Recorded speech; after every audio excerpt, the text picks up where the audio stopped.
Realtors. Welcome to the SCR Legal Podcast. It's April, and April is Fair Housing Month. And this is not legal advice, so call the hotline. I'm Byron King, South Carolina Association of Realtors General Counsel. Introduce yourself, please. Austin Smallwood. Tiara Pitts, the Director of Fair Housing. I'm Lindsey Pittman, Vice President of Professional Services. Super, and this episode is sponsored by the Legal Hotline, so if you need a stress gavel, get in touch with us and we'll send you one. It's also sponsored by the housing tag available at your local DMV. So we talked about introductions, and then Tiara, April is Fair Housing Month. Can you tell us some of the exciting things about your book club, April 5th, and the mini conference on April 19th, please? Thank you, Byron. So we have some super important content coming up for Fair Housing Month. Up first, on April 5th, we're going to have a book club meeting, and that first book will be The Color of Law by author Richard Rothstein. And he's actually going to be joining us live on Zoom. So we hope that you guys are able to make it. That's going to be a really important conversation. He's also releasing a second book this spring called Just Action, which is more about action steps that our realtor members and those involved in real estate can really, things that they can do to help solve some of those housing discrimination problems that we know are prevalent from the book. And just in general, we're going to have several other book club meetings throughout the year. And the reason the DI group created that book club is to really spark some engaging conversation around important topics and give our realtor members an opportunity to learn, to have important conversation around these things, and to ask questions. And that is why we're bringing the author, so they can have someone directly to answer those questions for them. So I'm super excited about that. And on April 19th, we're going to have a virtual fair housing mini conference. And that conference will be April 19th from 10 a.m. to 12:30 p.m. And I'm going to be hosting a panel from multicultural leaders of our different multicultural associations, such as the Hispanic Association of Real Estate Professionals, NARAB, which is the African American Association, and we'll have a representative from the Asian American Association of Realtors. And that we're just going to be having a conversation about the different cultural issues that different cultures face in housing. And we're going to be followed by a keynote by Dr. Lee Davenport. And that keynote will really show realtors how they can put these things into action and put fair housing into their business. Because as we know, DI is important, but it also makes good business sense. So I hope that you all are going to tune in to that. In addition, if you're having any team meetings at your local brokerages or any team meetings at local associations, you can always reach out to myself or the other legal staff if you would like us to be a part of those conversations. So that's just some of the content that we have going on for Fair Housing Month this month. And then that's fantastic. And then if I want to get involved with this book club, I can just order the book and maybe read a few chapters to get ready for the Zoom. Is that how it would work? You can sign up for the book club at dei.screaltors.org, and then you'll be on our email list to receive information. You'll know what books are coming up. Sometimes you'll be have chances to win books at our different conferences, and we do different book giveaways. So yes, and always you can just contact me directly, but you can sign up on the DEI website for that book club. Super. And then, Austin, for Fair Housing Month, what are some things to keep in mind with forms and forewarn, using forewarn and using the forms? Yeah, great. Thank you for asking. The most important thing is any policy that you have to make sure that it's facially neutral, so it is not discriminatory on its face, that it is is universally applied. So whatever policy you have, whatever form you're using, whether you're using forewarn or any type of agency forms or any requirements you have before getting an agency form, that those policies are in writing. That they're used throughout the brokerage, they're used for everybody. So I always tell people when I'm doing classes, if your mother comes in and wants to see a house and you require pre-approval for anybody else, you've also got to require it for your mother. So make sure that you're having those policies in writing. That's going to be your best defense. Should anything arise, that you have policies that you uniformly enforce and that are facially neutral. So what if it's one of my friends from school and I already know them, so I don't feel it's necessary to use forewarn, although that may be my office policy? I would go ahead and use it. I would say whatever policies you have, even if you are a client of the brokerage yourself, to do it on yourself. That will even be a better defense for you if, hey, I didn't just target somebody in particular. I'd use this for my friends. I use this for my family. I've used it all across the board. And if it's not my client, let's say, you know, I'm going to go on a date with someone and I want to look them up on Forewarn, would I be allowed to use it in that instance? You cannot. That is against the Forewarn terms of service that you agree to by downloading the app. Okay, thank you for answering that for me.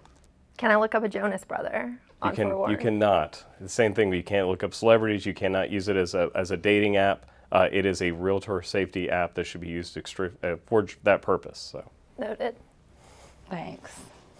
And then speaking of forms, Tara, what are some things, some exciting news about Spanish forms and then the fair housing language in our forms? What are some updates for April?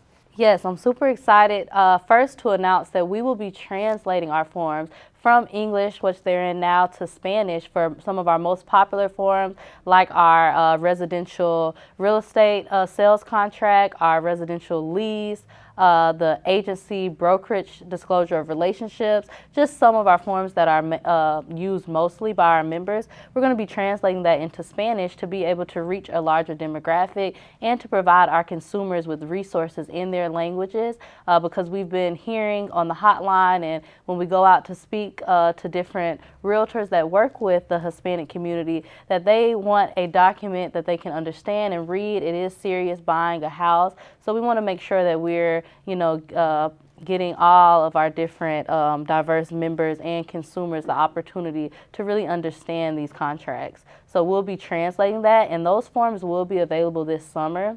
Another important update is all of the forms that we currently have, we are in the process of reviewing it to make sure it's in compliance with the updates to fair housing laws and our code of ethics, with things like, not discriminating against anyone based on their familial status, sexual orientation, gender identity. We want to make sure that it's uniform throughout all of our forms and that our realtors know the standard and we're holding ourselves to that standard by incorporating updated language into any of the forms that we're using in our business.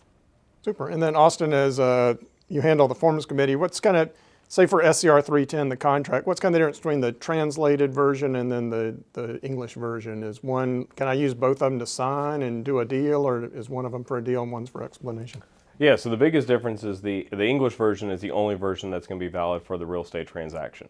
We're going to have disclaimers at the top and bottom of the Spanish forms, notifying everybody that that's just for informational purposes.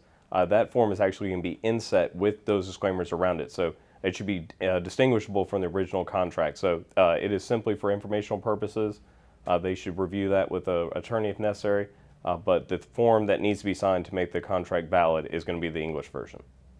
Super. And then on the hotline, a lot of times I'll tell folks if they have a client that speaks Spanish, maybe to try to find a closing attorney that has staff, a translator, or find a colleague, a realtor that has Spanish language skills as well.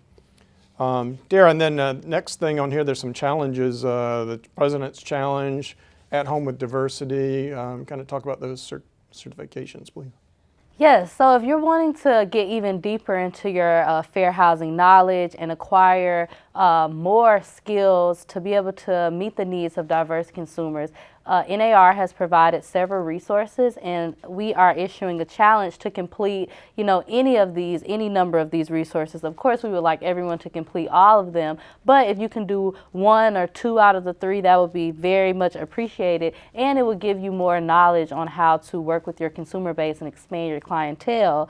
And those trainings First, we have At Home with Diversity. That is the longest course. It's an 8-hour course, but it dives into everything from the history to different issues today, to cultural issues, to even what if you say the wrong thing, how to handle that in business. It's a very, intensive course as far as the content around diversity and fair housing and things like that. And that course is available online or by instructor, and the fees vary from instructor. But NAR actually has but they've reduced the fee associated with getting your certification right now. So it's $45 after you finish the course to actually get your certification for that. And you can find out more information about that on NAR's website and also our DEI website, which is probably going to be posted in the link of this video.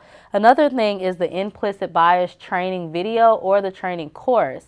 the training video really goes into our implicit biases and things that we all have different biases based on our perspectives and how we grew up, how we were raised, different things like that. But some biases can be harmful to certain communities and people, especially when we're dealing in real estate. So this video is about, first acknowledging that we have biases and knowing which biases can be harmful and knowing how to basically learn which biases you can use and can't use when you're conducting business. And this year in 2023, a course was actually launched in collaboration with the video. So you can, of course, they still have the video, but you can have the course as well if you're wanting to get even more in-depth into that bias training. And lastly is the Fair Haven virtual simulation. And a lot of people have already done this. It's kind of like a Sims game, but for questions about fair housing, about diversity, about working with different clients, and you go through like a simulation basically. But what I've recently learned is that that's updated. So even if you took it before, maybe 2 years ago, the content and the conversations have been updated, and they're going to continue to be updated to keep it timely and keep new things being pushed throughout that course. So those are the 3 things that you can accomplish to get more into your fair housing. And once you finish all of them, you can also be certified as completing the C2EX challenge. And all of those are components of that challenge, and you'll go through each of them, and you'll have that certification as well if you complete all 3 of those. Yeah, that's fantastic, Tara. So, education sounds like a way to improve professionalism. It's a good message. Tara and I just finished our Professional Standards Administrator training today. So, speaking of professional standards and education, we have a special guest star, Lindsey Pittman. Can tell the members about how you administer our statewide program under the Cooperative Professional Standards Program. Yeah, thanks, Byron, and thank y'all for having me on the SCR Legal Podcast today. Wanted to tell all our Realtor members watching kind of what happens to an ethics or arbitration request when SCR receives it from start to finish. So SCR will receive the ethics complaint, and it'll be signed to a grievance panel made up of 5 members of the SCR Grievance Committee. They will never be members of the committee from the complainant or respondent's part of the state or from a similar brokerage. The grievance committee is tasked with looking at the ethics complaint, deciding if it's timely filed, that is, was it filed within 180 days of when the matter of the complaint could have been known by the complainant or reasonably known by the complainant, and they are required to take everything in the complaint as true on its face and deciding if there was a potential violation of the Realtor Code of Ethics, if all the information within the complaint lines up with one of the 16 articles of the Code of Ethics. Some of the less egregious standards of practice might be eligible for the respondent to receive a citation, at which point it will go to the SCR Citation Committee. If it's not eligible for a citation or if a citation is declined, it will be forwarded to the SCR Professional Standards Committee for a hearing. So I know you mentioned that a complaint has to be filed within 180 days. What happens if that complainant decides to file like 2 years after the events occurred? It would be dismissed, and that complainant would be made aware that their complaint was dismissed because it was not timely filed. They still have the same 20-day appeal period as any other complainant. If they have some reason or way to prove that they were not made aware until a year or year and a half later after the event occurred, then the grievance committee could reconvene a panel of the board of directors, and they would either redismiss the complaint or accept the appeal. Thank you. So, Tara, since we just took that class, what's the Professional Standards Administrator class? What's something that you learned in the past few days about professional standards, especially maybe with grievance committee or something else? So something that I've learned about the process is that every state really does this process differently. What was unique to me is that a lot of states, they don't have an attorney that sits in on these or actually drafts the opinions. They may have another staff person. So I think that's unique to our association. One of the benefits that not only do we have the grievance panel, they have some type of risk management by being able to ask an attorney right there on the call, are we allowed to do this? What is the process? And that really helps to make sure we have due process for the complainant and the respondent and make sure the process goes the correct way so that we have less of a chance of it being appealed, because because we have so much oversight in the way we do things in South Carolina. Yeah, super. One thing I picked up today was they were talking about how successful ombudsman is at helping manage the caseload and risk management. Lindsey, you were telling us about our ombudsman program that you and Austin put together. Tell us about the ombudsman program a little bit, please. Yeah, so anyone that files a complaint, there's now a checkbox on our complaint form that asks if the complainant is interested in SCR's mediation services. If they are, SCR will sign a volunteer ombudsman, and that kind of ombudsman just acts as an informal mediator between the complainant and respondent, just calls back and forth. Why are you complaining? What do you want to get out of this complaint? And tries to get them to come to a resolution outside of a hearing. So it's really a way to save time and resources and in the end make all parties happy instead of one person having to walk away the loser of a hearing. Super. And then Austin, a lot of times you get the first call. What are some things that you tell, especially a consumer that calls up, what are some things you emphasize when you're sending them the complaint package that they're going to send to Lindsey to administrate? Yeah, so I mean, the first thing kind of ask them is, who's the complaint against? Because we only have jurisdiction over our members. So if it's someone who's not a real estate licensee, or if it's someone who's a real estate licensee but not a member, we don't have jurisdiction. Next, kind of ask them, what are you looking for? What is your ideal result? If you're looking for monetary damages, we can't award those. If you're looking for a license to be revoked, we can't do that either since we don't provide the license. And then lastly, kind of ask, just kind of give us an overview of what your complaint is. To make sure that it's at least somewhat germane to what we do under our code of ethics. If someone calls about a member that's speeding through their neighborhood, that's not a complaint that we can process. But if it sort of touches real estate or a real estate transaction, then we move that forward. And then lastly, of course, we make sure that they've noted that the person they would file against, they're aware that there's a complaint or their complaint is upset with them. And then also, if they have not spoken to that respondent, maybe they've spoken to that broker in charge.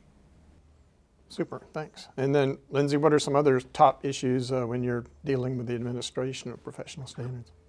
Well, something that's South Carolina is one of the only states that has a statewide professional standards agreement. So we handle professional standards for all of our local boards with the exception of the Greater Greenville Association.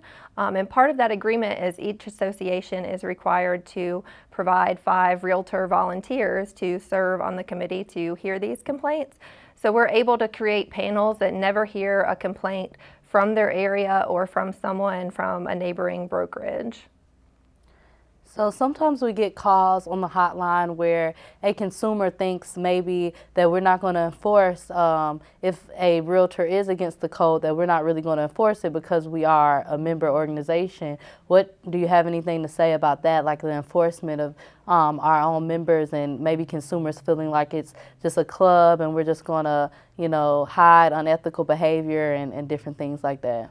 Definitely. So because these are volunteers sitting on the Professional Standards Committee, they are volunteering because they're committed to upholding the professionalism of their industry and because they're able to hear complaints that are outside of the neighborhood that they're doing business in. They don't even probably know the realtors that they are hearing the complaints about. So they're able to look at it at a high-level overview, and they strive to uphold the professionalism of the industry that they're also working in.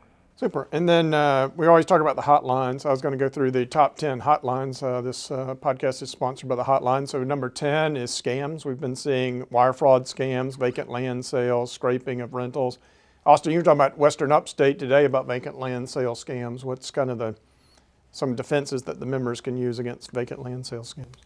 Yeah, so really the key to fixing that or being aware of that scam is prevention, doing more up front. The earlier you can kind of spot it, the better. So putting a Google alert on your listings, advising past clients to go ahead and do that. That way they're aware, especially if it's a vacant land and they are not someone who lives local. Using forewarn, as we discussed, using it uniformly but using it with anyone who reaches out to you. And then sending a letter to the tax address notifying them that you've been reached out to them about listing the property and make sure that is actually who notified you. Those are probably the three best defenses you can do. And then if you do discover it's a scam, let your local board know, let SCR know, and then let local and federal law enforcement know as well. Super. And then number 9 is compensation.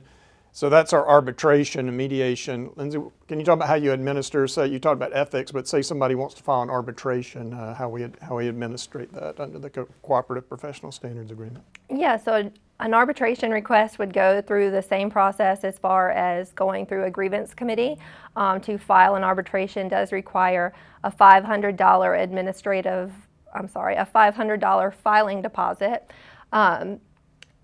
We require that from both parties, and the prevailing party at the end of an arbitration would receive their $500 filing deposit back. Super. Number 8 is due diligence. Tiara, what's a due diligence hotline you've got recently that you think of when you hear due diligence? Yes, we've been getting some confusion now that we have a due diligence only contract about due diligence in relation to earnest money. I've been getting calls saying, well, you guys changed something about the earnest money disclosure.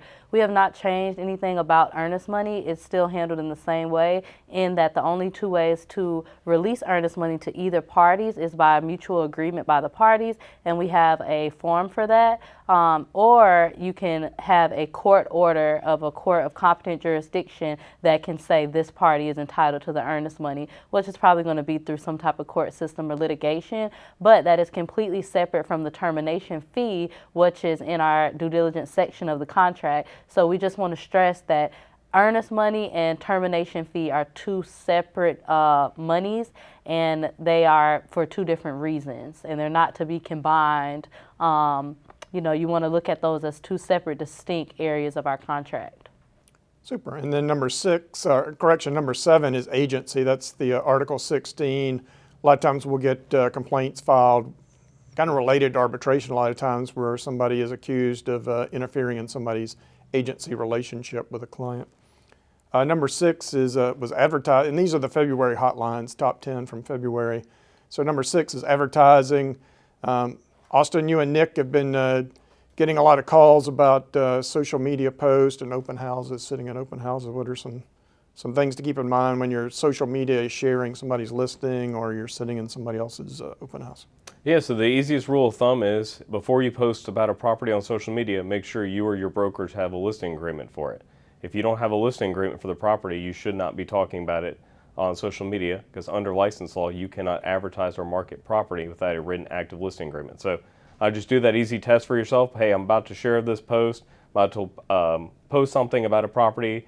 I'm going to an open house. Before I post anything on social media or talk about a property, make sure I've got a listing agreement for it. And if my broker has the listing agreement, then I still need the seller and broker in charge's permission. But if it's not in your broker's, then you can't do it regardless of whose permission you have. All right, number 5, I'll stay with you, Austin. It's about disclosure, about the residential property condition disclosure statement. Austin monitors LLR, the Real Estate Commission. What are some updates coming down the pathway from LLR on the disclosure form, Austin? Yeah, so the seller disclosure will be updating June the 1st. We will make sure that we get that with all the forms vendors you have through SCR, so you will not need to do anything on your end. This will be for only transactions beginning after June 1st, so you don't have to go back and do it for previous transactions. A couple changes are a broader description of the no representation description on page 1. Some tweaks in the middle of the form about like roof and structures, splitting that question up, pest infestations, first right of refusals, and then an extensive change and amendment to the last page, questions 22 through 28 regarding flood disclosures, beach renourishment projects, erosion control, things of that sort. SCR is going to be creating a video highlighting those changes that will be forthcoming. All right, and then number 4 for our top 10 hotlines is Code of Ethics. This is Fair Housing Month. Tiara, what are some things you think about with Code of Ethics with Fair Housing Month? Yeah, so anything to do with fair housing, and if a person wants to file a code of ethics based on a fair housing violation, then that's going to be all Article 10. That is our fair housing code per se. And something interesting is 10-5, which was recently amended in 2020, which basically a lot of our code of ethics revolves around the practice of real estate and things done in our business. 10-5 takes it a step further to say that we're not going to tolerate any discrimination, any slurs, any epithets, anything like like that, even within our business, of course, but even on social media and in our day-to-day lives. Article 10-5 really prevents any discrimination regardless of if it's done within our real estate business. So that's something to keep in mind, especially in reference to social media and things that we post. We always want to, keep that in mind, because you can get a complaint where they just screenshot something you posted on Facebook and then turn that into a code of ethics complaint. So, Lindsey, if someone is found in violation of Article 10, is it any further steps that we can take besides our code of ethics process here at SCR? Yeah, so anyone found in violation of Article 10 of the Code of Ethics, it is required by NAR that our board of directors looks at it further and decides whether it needs to be reported to the appropriate governmental agency. And then the last three are the same every month. Austin has tons of YouTube videos. He's our YouTube star on forums is number one. State law and license law watches LLR updates. And then our favorite game show, Is It Legal? Tara, you want to do the Is It Legal for us? Yes. So Is It Legal is back, and we are going to be asking some legal questions to test your knowledge at home and to, keep you fresh and make sure you know the answers to these things. So this first question I'll pose to our general counsel, Byron. True or false? For safety reasons, a rental company may be allowed to deny applicant for a rental unit based on their criminal record. Yeah, so this is a kind of a trick question a little bit, so I'll say true and false. That way I can't be wrong. What I would say is right now criminal records are not a protected class by themselves, but NAR is recommended for risk management reasons. If you're a property manager and somebody says on their application, I was arrested, this was the year it was happened, this was the crime, that I also ask follow-up questions, which makes sense because you want to find out if the crime was a long time ago and they have a clean record since. I mean, they have some character references because everybody has a right to do their time and re-enter society. So, and safety reasons, obviously, even if it was a long time ago and they had a clean record since, but they had, kidnapping or murder or assault, might be for safety reasons that a property management could still turn them away. Call the hotline with that one.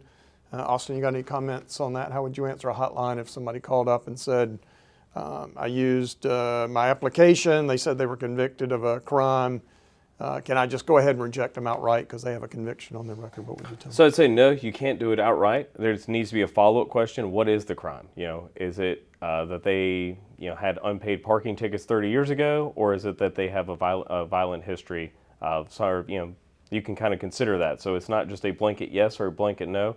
Kind of the facts matter in those particular situations. And again, that's why it's important to have policies that are sort of uniformly enforced and facially neutral, that, hey, depending on what crimes there is, we're going to look at this and give a call on the hotline if it is something more than, I would say, a very serious violent crime. If it's something besides that and you have a question on it, give us a call on the hotline. You are probably pretty safe if you're denying based on a violent history of criminal behavior. Super, and you call the hotline. And so, Tara, I use my lifeline. I talked to a friend. So my final answer is it's true and false. And our last question, true or false? An adults-only residence is an automatic violation of fair housing laws because it goes against the protections for familial status. That is not true. Correct.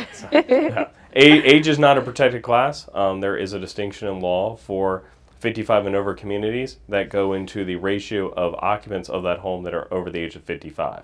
So it is not 100%, it's an 80-20 number. But that is important to know for those criteria. So it does not restrict anyone of any particular age from moving into those communities, but there are particular ratios that have to be met under law. All right, that is another Is It Legal? Brought to you by SCR's legal team. And now I'll turn it back over to you, Byron. Thanks, Tara. So we'll talk about Americans with Disability Act, ADA. One of the things that comes up, you want to make sure that your building, your commercial building, is ADA compliant. And this is, the code is good business. Fair housing is good business because you have consumers or employees that have disabilities. That's a physical or a mental impairment that impacts a major life activity. So you can't discriminate in housing or employment. And you want your office, things like ramps, how the furnishings are arranged, how the doorways operate, the bathrooms. And just like fair housing, The danger for realtors are there testers out there. So there may be a tester that's trying to go into your office and they're measuring, how high the soap dispenser is off the floor, or they try to go out and show properties and bait you into making some statements that are potential fair housing violations. So you want to always treat everybody the same. Don't let a tester lead you astray. NER has an ADA compliance kit. You can contact the hotline for some information. NER has been promoting bills in Congress for a notice to cure instead of a lawsuit, where if they go in the bathroom in your office and measure the soap dispensers too low, you would have a notice and the ability to move that soap dispenser instead of a lawsuit. One of the things we get a lot of issues about are websites. So I've been communicating with Mike Christ. He's our producer on the webinars about our website, the SC Realtors website. And this is for sight impaired folks that make sure they can have accessibility to websites. Contact us. Have your IT people look at web content accessibility guidelines, also known as WCAG 2.0. And that covers the ADA. We've talked about forewarn. Austin covered that. Tiara talked about fair housing speech.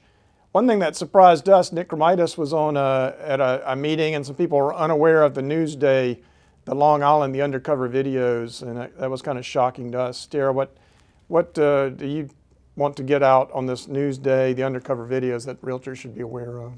Yes, always be aware that you could be, in South Carolina, it's a one-party recording state, which means a potential client or someone posing as a client could just be a tester that has a secret video camera, as they did with this Newsday investigation, and could be recording you and even asking you questions to get certain response or to elicit certain discriminatory remarks from you, to then use that in a lawsuit or use that as part of a bigger undercover investigation. So we always want to make sure that we are abiding by the rules, that we're treating everyone the same, and that we're not giving certain people better privileges or relaxing standards, because that Newsday investigation did show that people of color were getting unfair treatment and were also being steered to certain neighborhoods based on their racial or ethnic makeup. And that happened 19% of the time against Asians, 39% of the time against Hispanics, and 49% of the time against African Americans. So that's something, and that was just done in 2019. So it's not that long ago, and it's something we always want to keep in mind. And we want to make sure that we are not only educating ourselves, taking courses like At Home with Diversity, Fair Haven, implicit bias training, all of those things, going to different things like our fair housing virtual conference that's coming up, where you can learn about this information, so that we're making sure we are the standard in South Carolina, and we're not going to have be made an example of what not to do. We'll be the standard of how to do things correctly and by the book, and in not in violation of fair housing. So always keep that in mind.